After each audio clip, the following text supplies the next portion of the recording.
Looking to set up Asana for project management? In this quick guide, we'll walk you through the essentials of getting started with Asana and help you streamline your projects. Stick around till the end, and I'll reveal a secret that will make managing your projects even easier, so keep watching. First things first, when you log into Asana, you'll want to start by creating a new project. You can choose from templates or start with a blank project, depending on your needs. Templates are super helpful if you're working on common project types like marketing campaigns or product launches. You'll enter a name, select privacy settings, and you're ready to start adding tasks. Next thing, you'll want to create tasks within your project. Tasks are the heart of Asana, so think of them as the individual to-do items that make up your entire project. You can assign each task to a team member, set deadlines, and even attach files or links. A neat trick here is using the due date and assignee features to ensure tasks are completed on time and by the right person. The third thing, don't forget to use sections or columns within your project to organize tasks better. For instance, you can set up sections like To Do, In Progress, and Completed.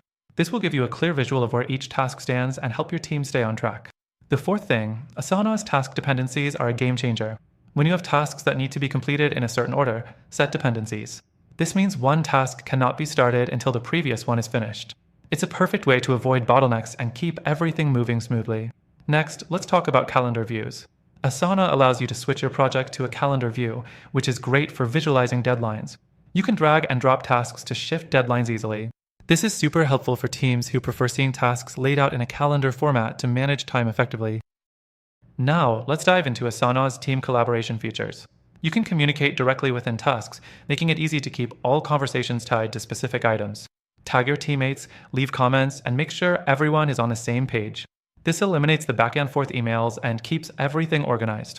The final thing, integrate Asana with other tools you use, like Slack, Google Drive, or even Zoom. This will ensure that you can keep everything connected and you don't have to jump between multiple apps. Automating workflows with Asana's integrations can save you a ton of time and effort. And here's the secret I promised you. By signing up through the link below, you'll get access to an exclusive, extended free trial of Asana. That means you can take Asana for a test run with no pressure to commit right away. It's the perfect chance to see how it can work for your team. To recap, you now know how to create a project, assign tasks, use sections, set dependencies, view tasks on a calendar, collaborate with your team, and integrate other tools. All these steps will help you set up Asana for effective project management. But remember, if you want to get started with an extended free trial, just use the link in the description below.